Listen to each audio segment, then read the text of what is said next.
Kebelakangan ni dah ramai budak-budak, anak-anak gadis, anak-anak baby-baby kita lah yang terlampau awal datang period. Dah kenapa kan? Sebab kebiasaannya kita datang period kan umur 12, maybe ujung-ujung 12, nak masuk 13, 14, and biasanya dalam 15 tahun macam tu, nak masuk form 3 macam tu. Tapi sekarang you akan perasan, even kat klinik pun ada juga umur 9 tahun, 8 tahun, even 7 tahun. And I even pernah dengar ada budak umur 6 tahun. Ini ada satu profesor tu dia belajar dekat New York tau. Dia sambung belajar. Dia daripada India tapi dia sambung belajar dekat New York. So dekat sana, dia punya first night pergi attachment. So dia pergi kat kecemasan. Dia kata ramai orang accident, patah kaki, berluka-luka berdarah kan. Lepas tu tiba-tiba ada satu budak kecil comel, lawa macam tu dekat kecemasan. Lepas tu dia tanyalah, kenapa budak ni dekat sini kan? Sebab budak tu dapat sihat, tak ada luka, tak ada apa, tapi duduk dekat emergency department.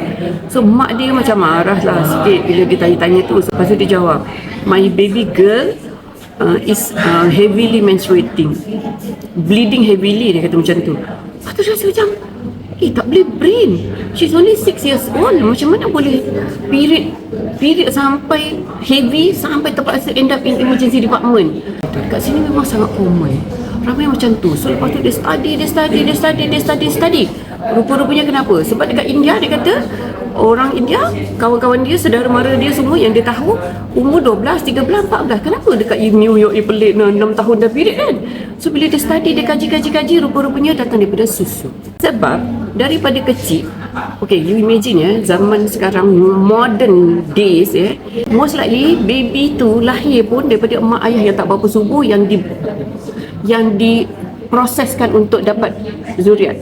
Itu dah tak natural. Satu, dah lahir sepatutnya di breastfeed, tetapi biasanya kebanyakannya sekarang dah lupa tentang breastfeeding. Stres lah, kerja lah, ataupun memang kononnya memang tak ada susu. So they opt kepada artificial formula, which from susu lembu, susu kambing. So susu lembu tu, katalah dia beranak 4 ekor, susu ibu lembu tu hanya untuk 4 ekor lembu tu je. 4 ekor lembu, 4 ekor anak dia je.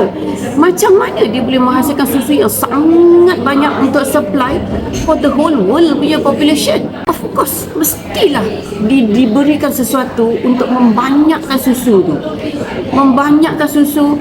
So, proses-proses dairy industries ni ada banyak dia punya dark side sebenarnya. Lembu tu, of course, mestilah dia akan diberi something. So, proses-proses mendapatkan susu ni, kebanyakannya dia boleh basmi lah kuman ke, dia pasteurize lah dia panggil, dia add on vitamins ke, tapi dia memang tak boleh buangkan hormon yang dah ada dalam susu tu. So hormon-hormon tu siapa yang proses? Baby-baby kita lah, manusia-manusia yang kita dah feed dengan susu lembu tu lah. Sebab tu ada lagi kita punya doktor pakar yang seorang ni, dia kata zaman sekarang ni memang macam pelik. Lembu tak pernah minta kambing susukan anak dia, kambing pun tak pernah minta lembu susukan anak dia, kuda pun dia susukan anak dia sendiri. Dia tak pernah minta haiwan lain menyusukan anak dia, kecuali manusia.